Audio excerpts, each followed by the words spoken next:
Ok, Buenas noches. Recuerden, pues, bien. ¿Cómo? No te escuché. No, ya, que empezáramos la grabación, pero ya la empezamos. Ok, perfecto. Empecemos. bueno, muy buenas noches a todos. En la noche de hoy me complace traerles el tema del plexo lumbosacro y sus lesiones traumáticas. Realmente en la programación aparece diagramado como plexo lumbar y lesiones traumáticas, pero viendo la importancia de la inervación de la porción más distal de la extremidad inferior, pues también quise incluirla en esta charla.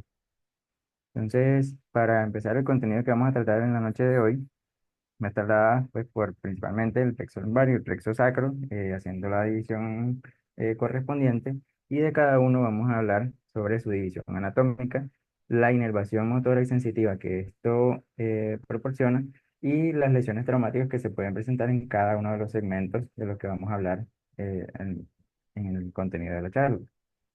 Entonces, vamos a hablar inicialmente pues de la anatomía. El plexo lumbar, vamos a hablar por las porciones más cefálicas y pues digamos que ordenadamente nos vamos a ir dirigiendo hacia los segmentos más caudales. El plexo lumbar sería la primera sección a la que nos vamos a referir en la noche de hoy. Este está formado por las raíces o las ramas ventrales de las raíces espinales que corresponden a los segmentos T12 hasta L4. ¿Ya? En este caso, pues se muestra en la imagen el diagrama hasta L5, porque a partir de L4 y L5 se produce también un tronco lumbosacro que va a participar más que todo en el plexo sacro, que vamos a ver mucho más adelante.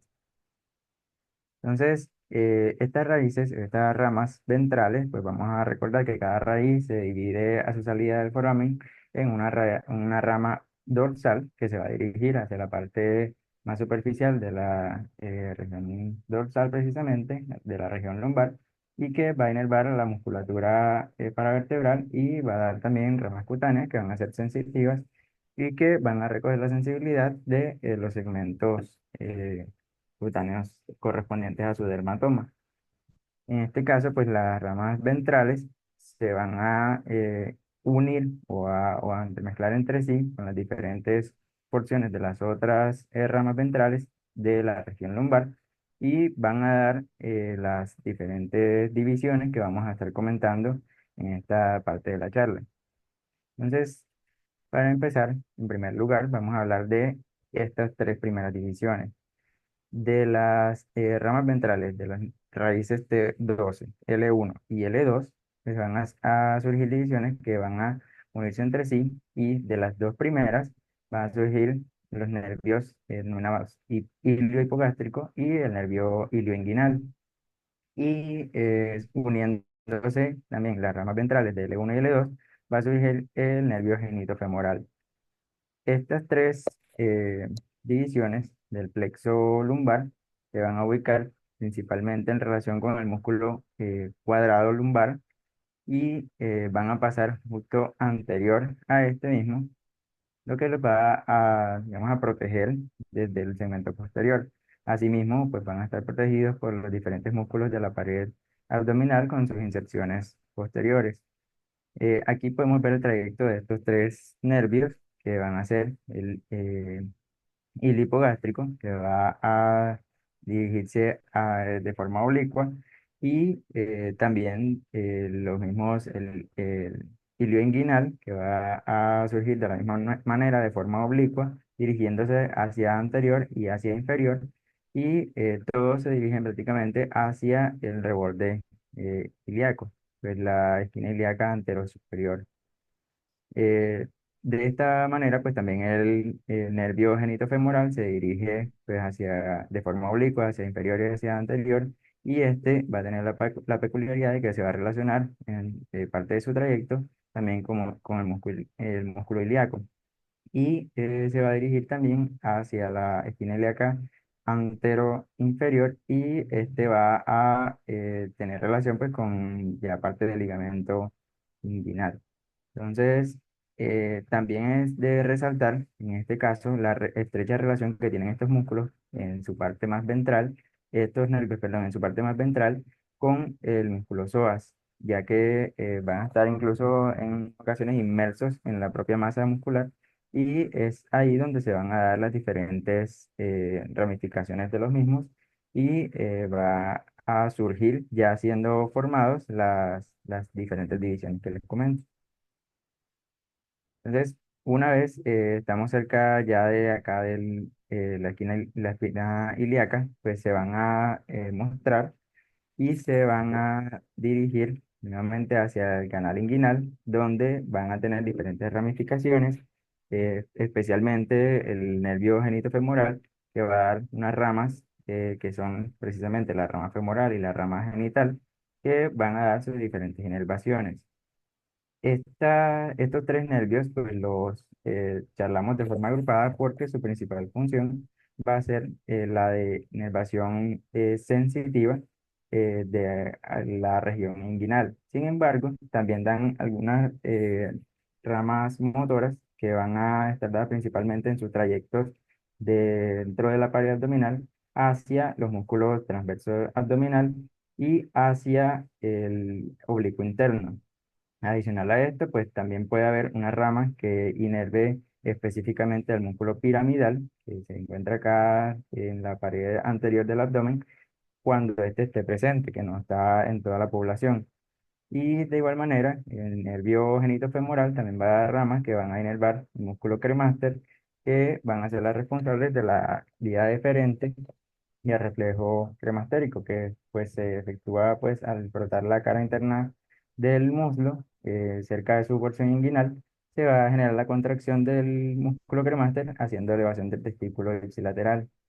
Este también va a estar implicado en la regulación de la temperatura del testículo, pues haciendo elevación o descenso del mismo de acuerdo a la temperatura ambiente.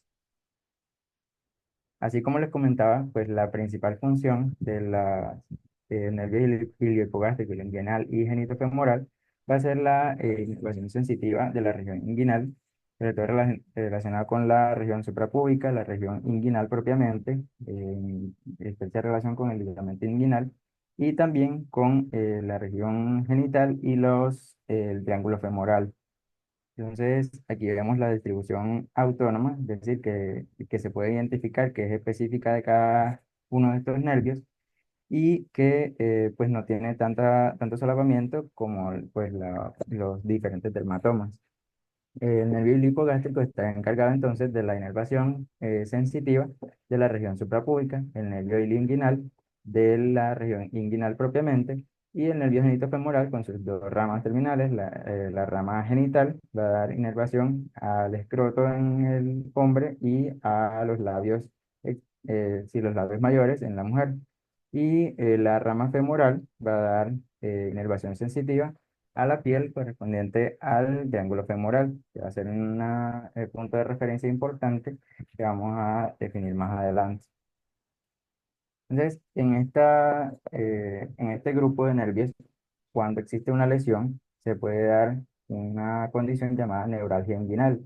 Esta puede tener cierta frecuencia, sobre todo cuando hay procedimientos de resección de tumores o de histerectomías pélvicas o sí, de manipulación pélvica. Eh, También en eh, lesiones que comprometan a la región del ligamento inguinal propiamente.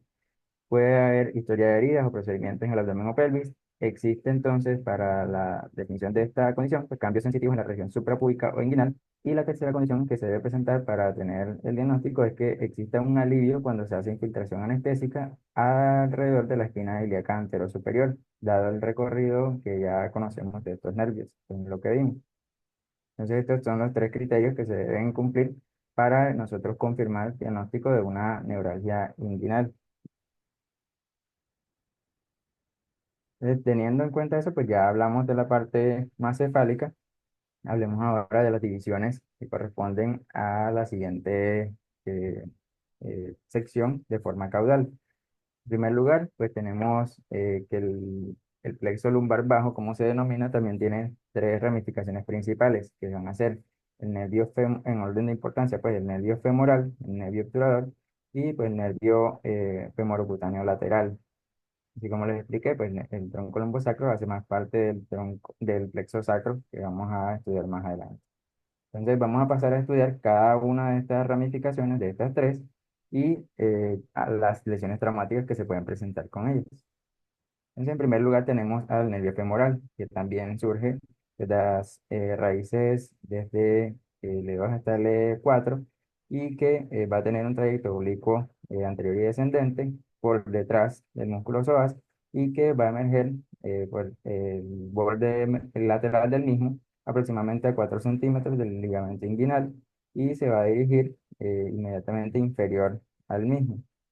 Aquí lo vemos ya más esquematizado cuando el nervio femoral llega a nivel del ligamento inguinal, que es este que estoy resaltando aquí, que también se ve en la imagen de acá, va a cursar por debajo del mismo y se va a relacionar pues con las estructuras del triángulo femoral, que van a ser pues principalmente pues nervio femoral, los vasos femorales, la arteria y la vena. El triángulo femoral va a estar delimitado entonces por el ligamento inguinal, por el aductor largo en su cara medial y pues por el músculo sartorio hacia lateral y hacia inferior.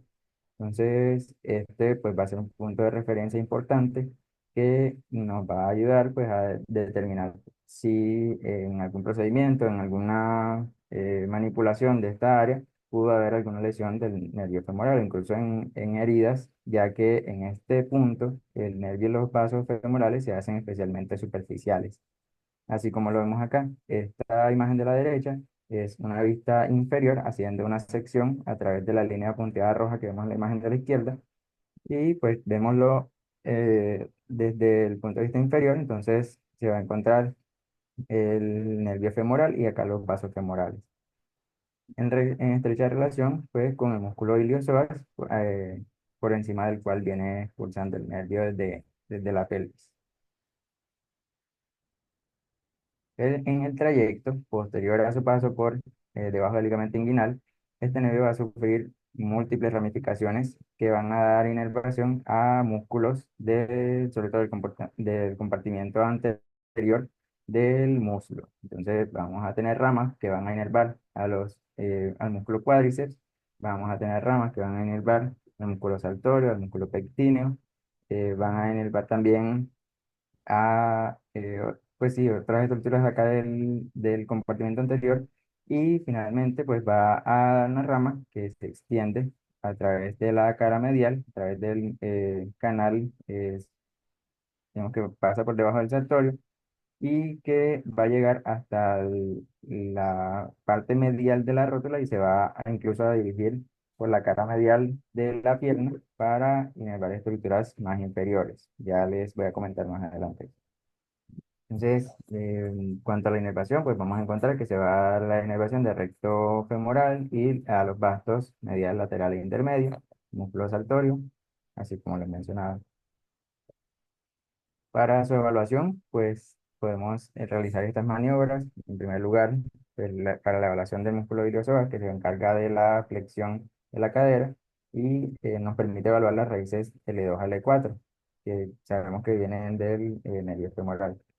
Se va a poner el paciente en sedestación, se le va a solicitar que haga flexión de la cadera, haciendo nosotros resistencia en la dirección contraria. Para la evaluación del músculo saltorio, que también es inervado por el nervio femoral, este músculo pues tiene digamos que una inserción bastante particular y se va a insertar de forma lateral a nivel de la cadera, pero de forma medial a nivel de la rodilla.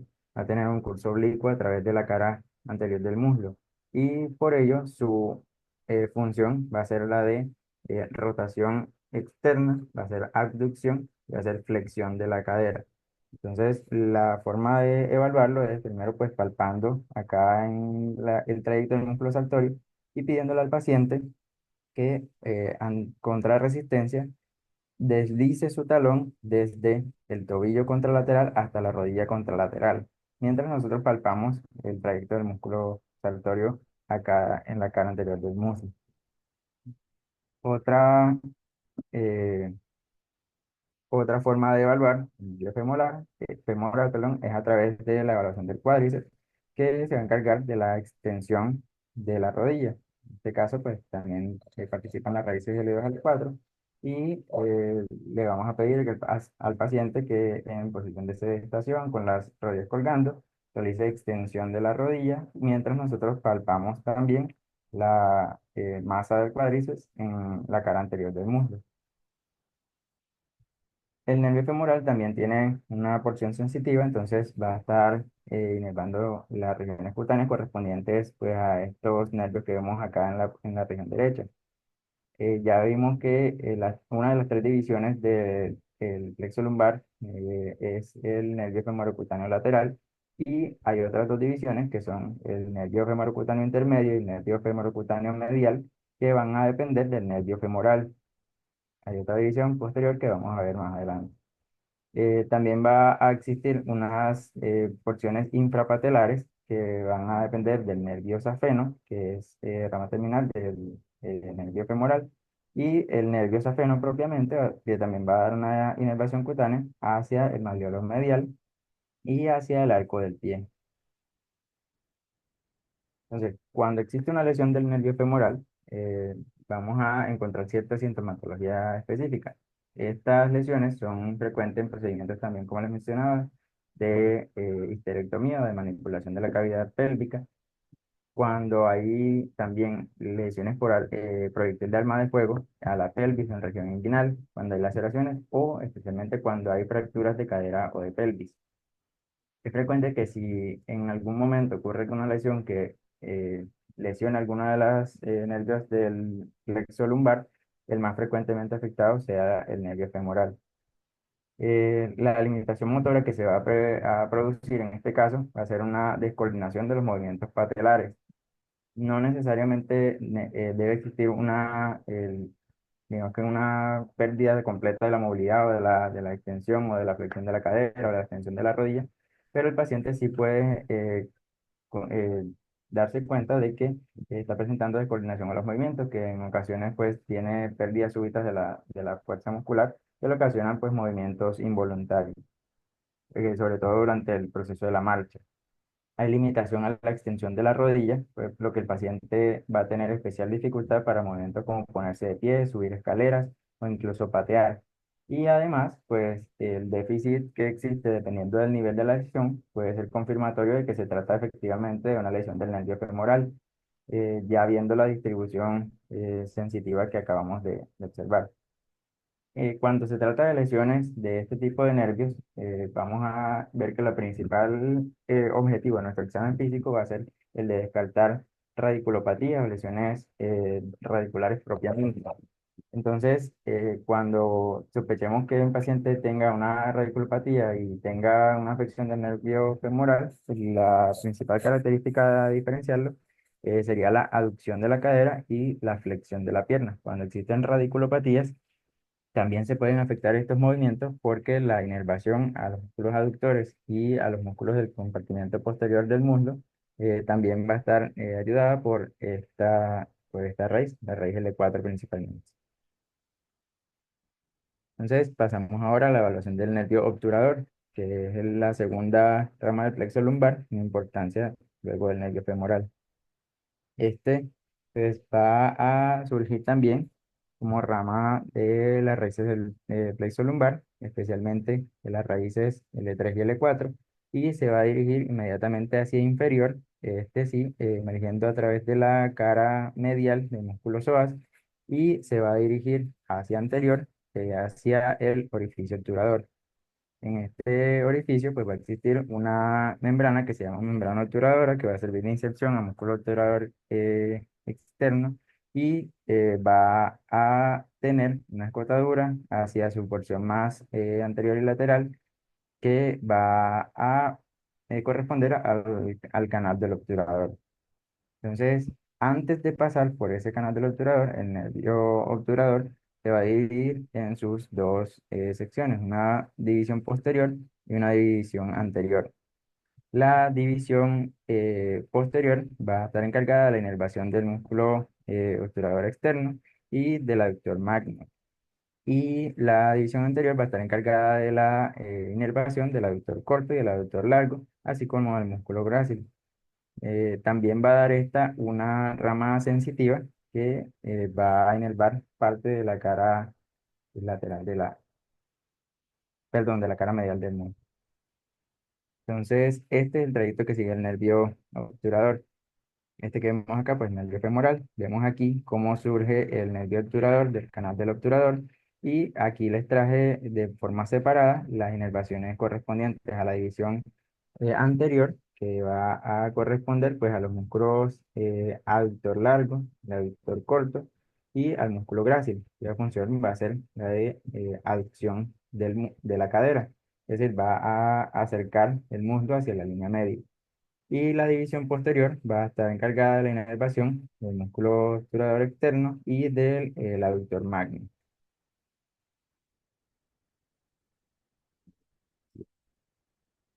Para la evaluación de este grupo muscular, lo principal va a ser pues, la aducción de la cadera. Entonces vamos a pedirle al paciente que en posición de sedestación haga una aducción contra resistencia de las caderas. Y de acuerdo a esto, pues podemos evaluar la simetría de la fuerza de movimiento y si el paciente logra realizarlo en sí. Esta va a ser la zona, digamos que relativamente autónoma, no existe realmente una zona específica en la que nosotros podamos dirigirnos puntualmente para evaluar la función sensitiva del nervio obturador, porque muchas veces esta región puede estar solapada con otra inervación sensitiva del muslo. Entonces, pues digamos que para tenerlo en cuenta, pero no es que sea específica de la evaluación de este nervio. Las lesiones del nervio obturador pues, son frecuentes en procedimientos de resección de tumores pélvicos, sobre todo por transección o por estiramiento por separadores. Ya vimos el recorrido, el trayecto que este hace en el interior del cuerpo. Eh, También se pueden producir por heridas penetrantes en la pelvis y lo principal que se va a ocasionar cuando existe una lesión de este nervio es la debilidad para la aducción de la cadera. Vemos que con las maniobras de evaluación que ya conocimos, pues la podemos identificar. La principal característica a descartar es que exista asociada a esto una lesión plexual o una radiculopatía de las raíces L3 o L4 con la función del cuádriceps, que ya sabemos cómo evaluar, y con la evaluación de reflejo pateral, que evalúa principalmente la raíz L4.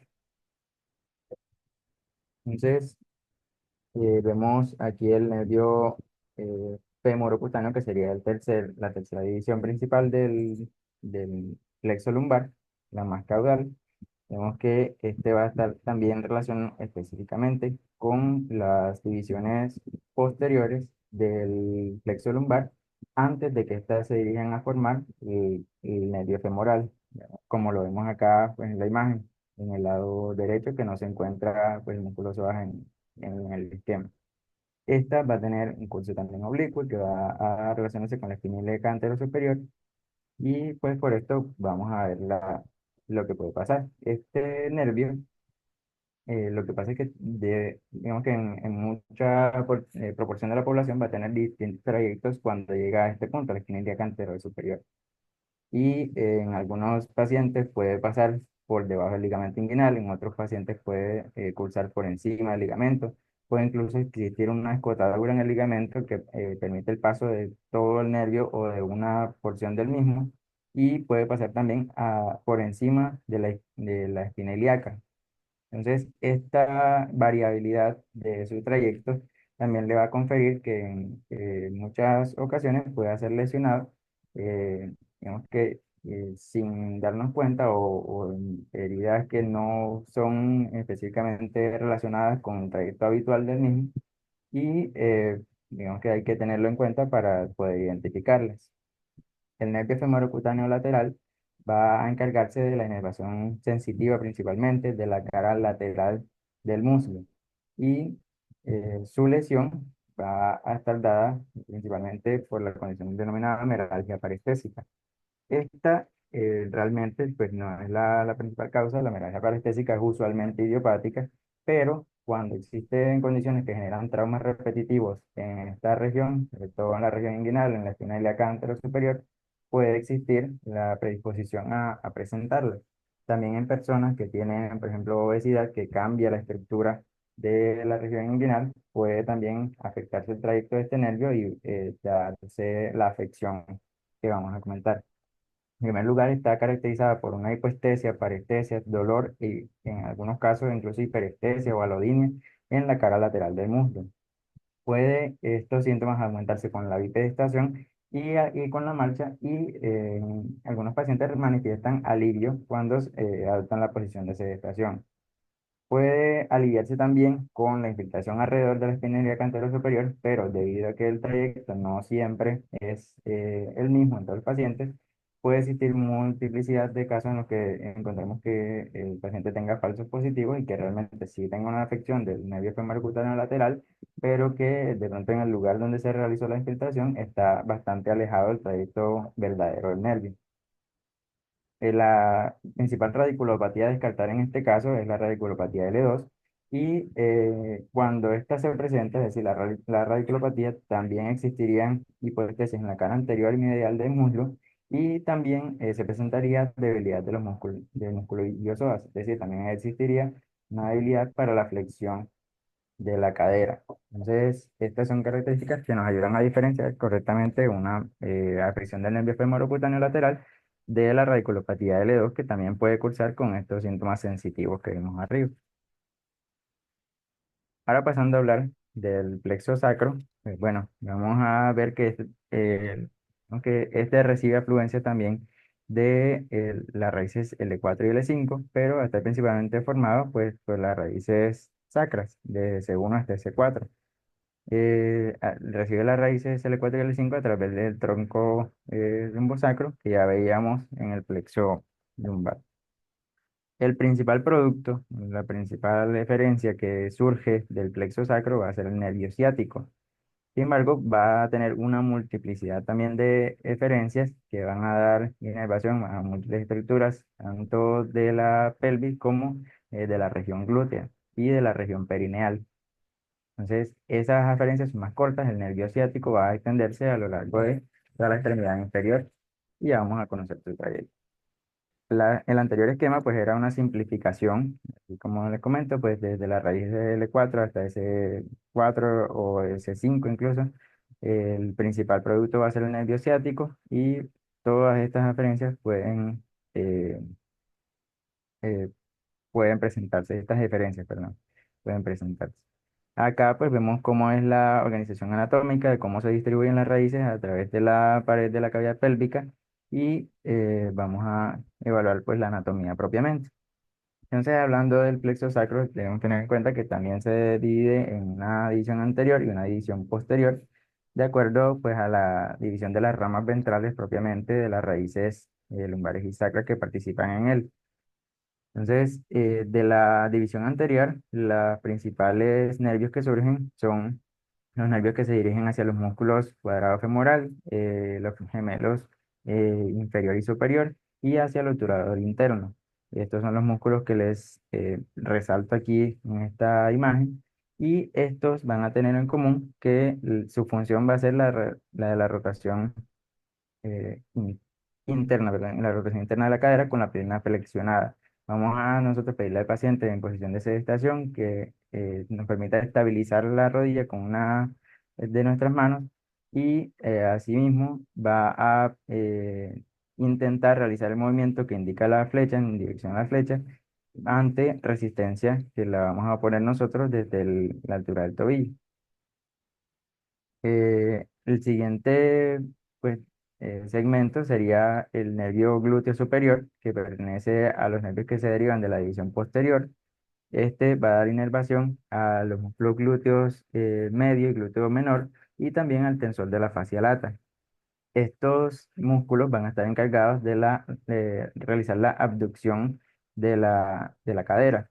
Entonces, estando el paciente en posición de bipedestación o en decúbito supino, con la pierna estirada, vamos nosotros a poder evaluar la función de los músculos glúteo medio y glúteo menor y realizando pues la abducción de la cadera del paciente contra resistencia. Para evaluar la función del tensor de la fascia lata, pedimos al paciente que también haga abducción de la cadera, pero en posición de sedestación con la pierna flexionada. Y el siguiente nervio que deriva de la división posterior es el nervio glúteo inferior, que va a encargarse de la inervación del glúteo mayor. Este se va a encargar principalmente de la extensión de la cadera. eh, la extensión de la cadera también puede estar mediada por los músculos del compartimiento posterior, así que vamos a pedirle al paciente que con la pierna flexionada, para evitar ese solapamiento de la función, vaya realizando la extensión gradual de la cadera, y nosotros palpamos también a nivel del glúteo mayor que se dé una contracción adecuada. Y esta es la forma de evaluarlo. Además de esto, existe un nervio específicamente que se deriva de las dos divisiones, de la división anterior y de la división posterior, así como el ciático, que es el nervio eh, femorocutáneo posterior. De este les mencionaba anteriormente que hace parte de los nervios de la distribución sensitiva del muslo, que se va a encargar pues de la parte más posterior y más media de la extremidad inferior del muslo específicamente. Entonces, como ya les mencioné, pues esas son algunas de las divisiones menores del plexo sacro. Ahora vamos a ver la más importante, que es la que nos convoca en este momento, que es el nervio ciático. Nervio ciático, pues tras su formación, se va a dirigir inmediatamente hacia la escotadura ciática mayor en los huesos de la pelvis, y a través de esta va a surgir hacia la cara posterior de la extremidad inferior. En este momento, pues se va a ubicar desde el cuadrante superomedial de la región glútea, y va a descender por toda la línea media de la extremidad inferior hacia la región poplitea, y de ahí pues va a dirigirse con sus divisiones hacia la parte posterior y anterior de la pierna como tal.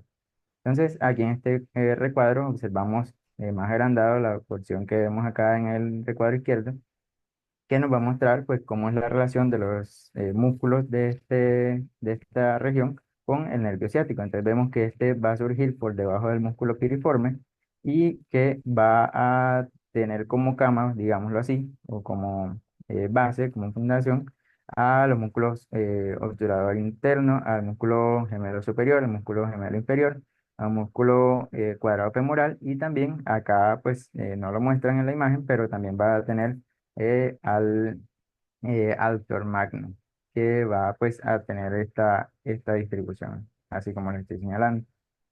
Entonces, una vez que ya conocemos este trayecto, pues vamos a ver que este va a dar inervación a los músculos que corresponden al compartimiento posterior del muslo, los cuales van a corresponder al bíceps femoral y a los músculos semitendinosos y semimembranosos, cuya función va a ser la flexión de la pierna. Entonces, la correcta evaluación de este compartimiento va a ser a través de la flexión de la pierna con aplicación de resistencia, la cual se puede hacer en posición de sedestación y en posición de decúbito prono, haciendo palpación desde acá de la inserción de los músculos del compartimento posterior, y pues pidiéndole al paciente que haga la flexión contra resistencia. Otro dato importante es que como el plexo sacro recibe afluencias también desde el tronco lumbosacro, también va a tener interacción con las raíces desde el E4. Entonces, una parte, la parte tibial, va a dar también unas ramas que van a inervar la porción más distal del músculo aductor magno. Y por eso, pues también la evaluación de la aducción de la cadera nos va a permitir evaluar parcialmente pues la función del nervio ciático. Llegando ya a la región poplitea, pues vemos que el nervio ciático va a tener pues división en sus dos ramas terminales. Realmente estas ramas están divididas anatómicamente, incluso desde su formación. Lo único que comparten estas divisiones es el epineuro, pero ellas internamente van a estar siempre divididas con una rama tibial y una rama peronea común. Entonces, llegada a la región poplitea, va a haber esta división, ya finalmente van a tomar trayectos diferentes, y el nervio tibial va a quedarse en la región media, en la porción media de la cara posterior de la pierna, y el nervio peroneo común se va a venir hacia la porción lateral a relacionarse con la cabeza del peroné. Entonces, una vez llegado ya a este punto, pues así como lo vemos, pues el nervio tibial desciende a través de la cara posterior de la pierna y va a dar diferentes ramas para inervar a los músculos de ese compartimiento. El nervio tibial va a dar las ramas pues, para la inervación del músculo popliteo, que va a ser digamos que el piso de la región poplitea. Va a dar inervación a los músculos sóleos, a los músculos gastrocnemios. Va a dar inervación a los músculos del compartimiento posterior, que van a encargarse principalmente de la perdón, de la plantiflexión y de la flexión de los artejos. Mientras que el nervio perono común ya lo vamos a ver. Entonces, cuando llega acá a la parte plantar, el nervio tibial va a dar sus dos ramas terminales, que van a ser el nervio plantar medial y el nervio plantar lateral, los cuales van a tener una distribución oblicua y van a dar finalmente sus ramas terminales, que van a ser las ramas propias de los artejos, las cuales los tres primeros y la mitad del cuarto van a estar dadas por el nervio plantar medial, mientras que el quinto va a dar la inervación del último artejo y de la mitad más lateral del cuarto artejo, así como lo vemos acá en esta distribución. Eh, También se van a encargar pues de la inervación de los músculos que hacen la flexión de los artejos, así como los mencionaba, y de la plantiflexión. Es la evaluación de estos nervios, del nervio tibial específicamente, pues va a estar dada por la evaluación de los gastrocnemios, que van a estar inervados por él.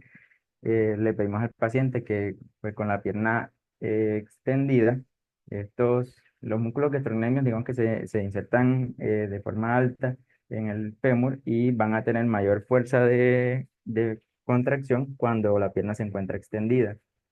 Que con la pierna extendida específicamente le pedimos al pie que haga la plantiflexión, teniendo nosotros de forma controlada los artejos relajados para evitar que de pronto la acción de los músculos flexores de los dedos se nos solape con el músculo que queremos evaluar realmente.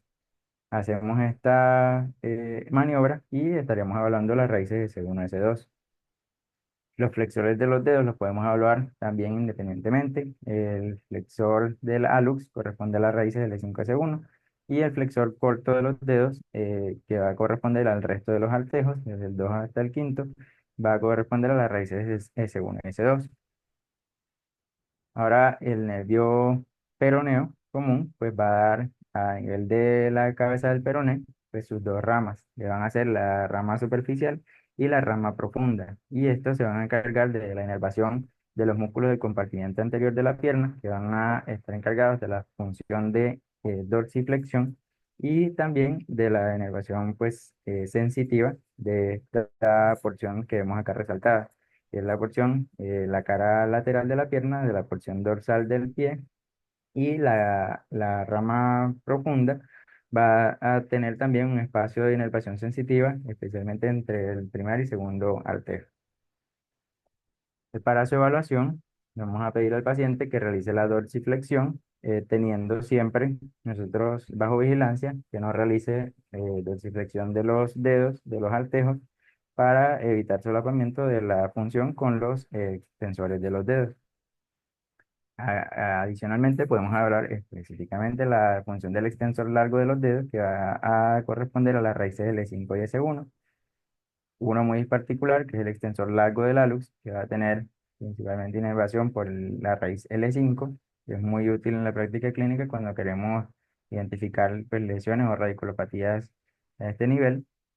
Los nervios peroneos largo y corto, que van a dar la eversión del pie, y pues con la aplicación de resistencia podemos ver cómo se marca el tendón de estos músculos en la piel. Y también va a estar dada la inervación de los músculos intrínsecos del pie por el nervio peroneo, los cuales van a encargarse de como que la aducción de los dedos entre sí, o también se puede encargar de la abducción de los dedos.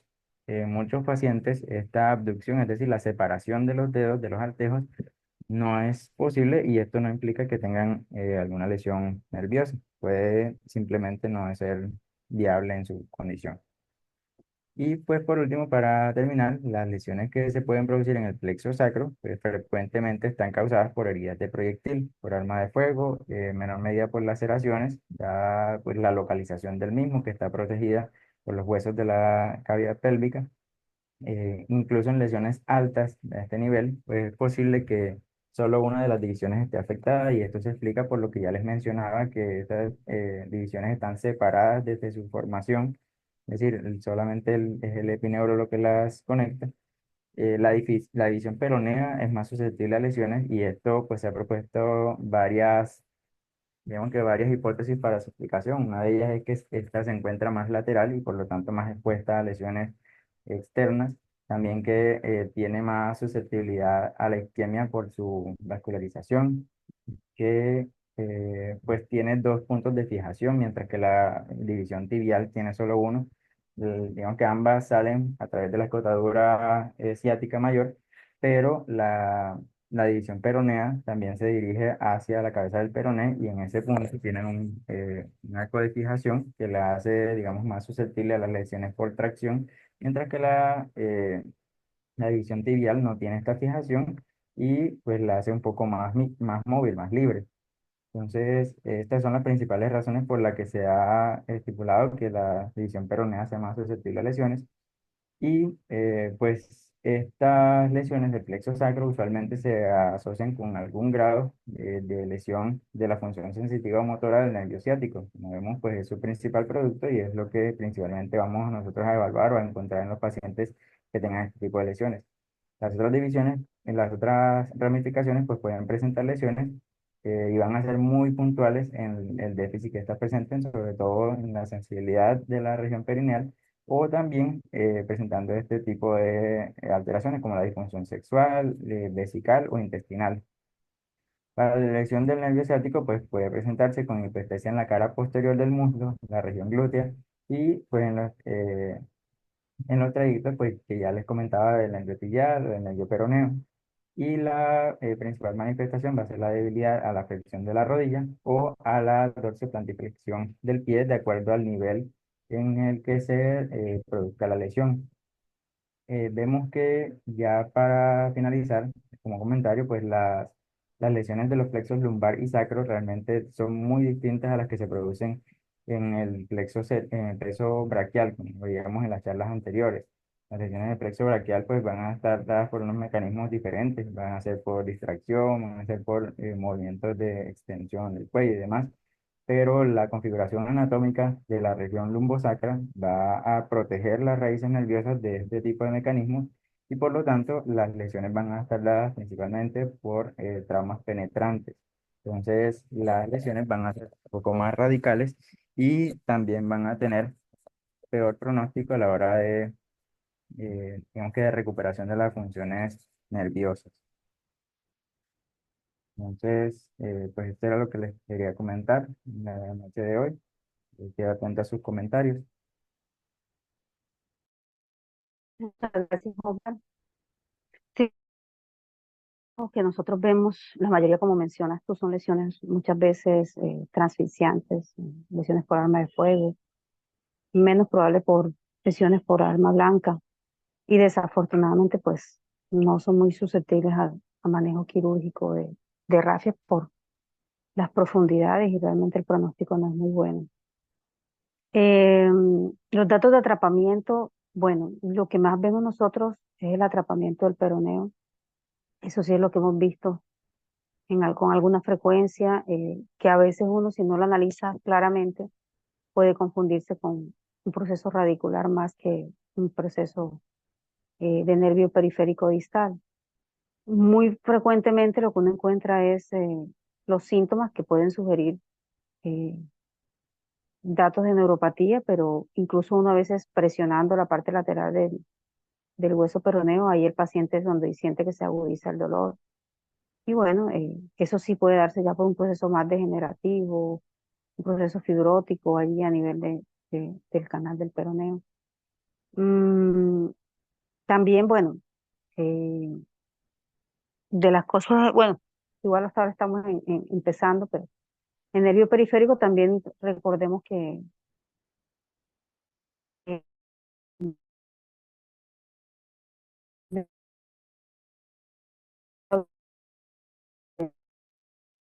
Profe, se le fue el audio.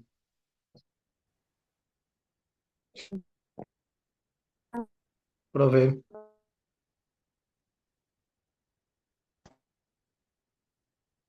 doctora Piña, no le estamos escuchando.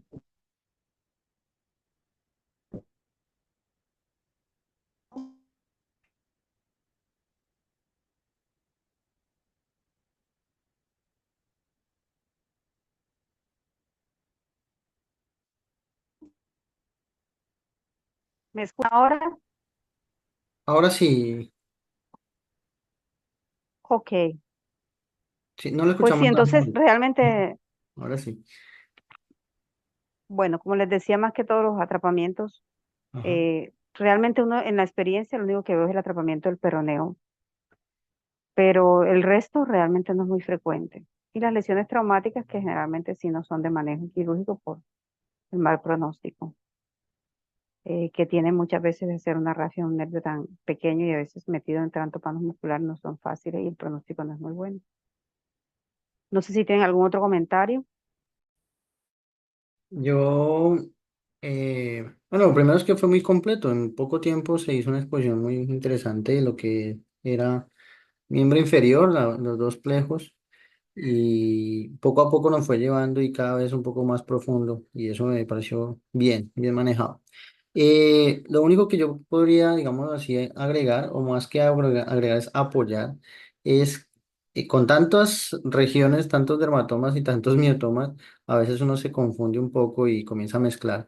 Y yo creo que ahí la escala de Asia, pues es muy chévere porque nos dice 5 grupos musculares y 5 regiones dermatoméricas fáciles de evaluar que nos va a servir para puntuar en esta misma escala, obviamente en trauma raquimedular, pero que le ayudan a uno rápidamente de pronto a ubicar el lugar de la lesión. Entonces, pues yo siempre trato de hacer cosas como básicas, pero que se le queden a uno. Entonces, en relación a los dermatomas, el E1 es como si fuera en la región, ya sabemos, medial del muslo, como si fuera el territorio de los calzoncillos en los hombres cuando los usábamos hace algunos años. L2 es como los boxer que estamos usando ahora, recuerden, cara medial del muslo. Y L3 es la pantaloneta, ¿sí? Arribita de la rodilla en la cara medial. Esos son territorios que sabemos que son de esas raíces nerviosas a nivel sensitivo. L4 es la cara medial de la pierna. L5 es el dorso del pie y S1 la planta. Entonces, digamos que son cosas muy sencillas porque como decía Omar, hay sitios donde se solapan muchos dermatomas y entonces de pronto no estamos evaluando el que queremos de verdad evaluar. Y con relación a miotomas, entonces Asia nos hace el recorderis de que L1 y L2 evalúan principalmente el iliopsoas con la flexión de la cadera, L3 con la extensión de la rodilla, L4 con la dorsiflexión.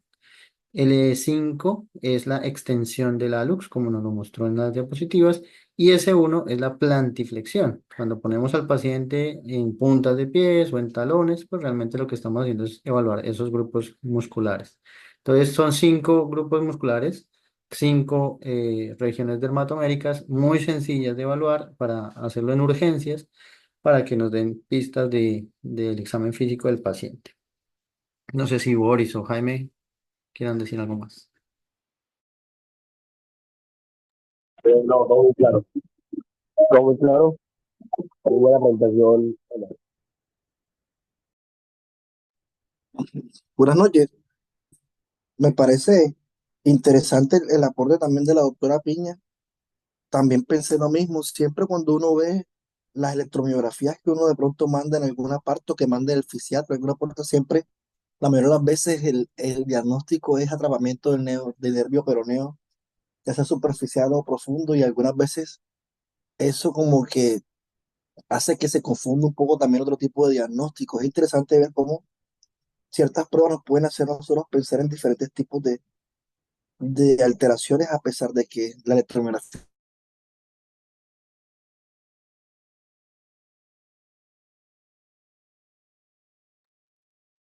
Boris, se le fue el audio.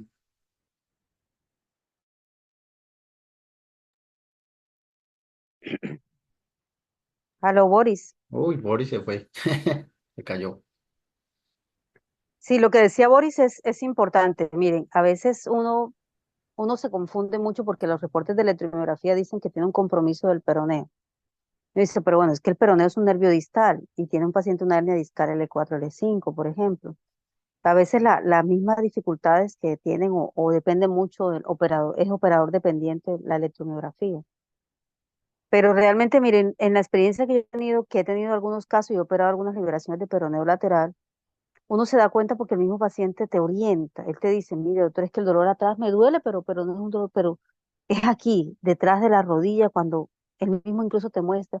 Y tú haces una maniobra que es apretar justo allí, inmediatamente el paciente siente las parestesias, el adormecimiento. Y muchas veces, pues sí, como les digo, toca uno explorar allí, liberarlo porque a veces encuentra fibrosis y el paciente mejora mucho después de la cirugía, de la descompresión. Eso realmente es la única cirugía que uno aprende a hacer en nervio distal en miembros inferiores. Eh, biopsia del nervio sural, que es una técnica que, bueno, la hablaremos después, las indicaciones, los riesgos, las contraindicaciones, eh, y en la descompresión del peroneo. Yo creo que muy pocas veces hemos tenido la experiencia de verlo. De hecho, yo cuando me formé, vi nada más 2 descompresiones del peroneo y he hecho en toda mi vida como, pues las 2 que vi más otras 3 o 4 que hice, o sea, en realidad no es muy frecuente. He hecho liberaciones del fémuro cutáneo también, sobre todo en la meralgia parestésica, cuando el paciente no mejora con neuromoduladores. También en el canal inguinal se puede liberar allí el fémuro cutáneo. Eso lo veremos también cuando hagamos la revisión ya como más profunda de lo que es la meralgia parestésica. Vamos a ver entonces un poco esto. Y esa técnica es una técnica que uno tampoco está muy habituado a aprenderla.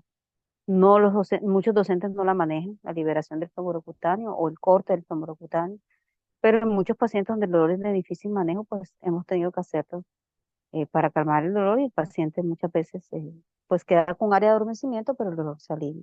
Entonces, realmente el nervio periférico son técnicas que son las que vamos a ver, o sea, la liberación del femorocutáneo, la liberación del peroneo lateral y la biopsia del nervio sural. Esos son los procedimientos como neurocirujanos que debemos tratar de aprender la técnica y ojalá tengamos en un momento dado algún caso que yo les pueda invitar para que me acompañen y repasemos porque no es frecuente que ustedes se familiaricen con este tipo de procedimientos de nervio periférico. ¿Me escucharon, verdad? Profe, yo sé que no es de trauma, pero con relación a meralgia parestésica, la infiltración con corticoides y anestésicos locales, Sí, ¿cómo le ha ido, profe? ¿Qué opina? yo no la hago, la han hecho algunos médicos del dolor la hacen. Yo no acostumbraba a hacerla, porque no aprendí realmente porque como no es tan frecuente. Pero lo que uno muchas veces hace, y me ha hecho, he sido como equiparable, es utilizar anestésico local, o sea, el anestésico en parche, el parche de lidocaína justo en la emergencia del femorocutáneo o en la emergencia del peroneo, y lo utiliza uno por varios días y realmente después uno evalúa si el paciente mejora o no. Algunos médicos de dolor, ya hoy por hoy, que hacen intervencionismo, también infiltran. Eh, tiene buen pronóstico. En términos generales, son muy pocos los casos que uno termina operando. Muy pocos los casos. ¿Por qué? Porque como son atrapamientos que no son atrapamientos, sino unas leves fibrosis muchas veces, eh, con el corticoide, con el anestésico local, con el neuromodulador, la mayoría de los pacientes mejoran. Con algo de terapia, la mayoría mejoran realmente. Pocos casos son los que uno ya termina operando. Vale, profe. Boris Y bueno, definitivamente vamos a repasar. no pudo ingresar, no sé qué pasó. Mm, bueno, ok.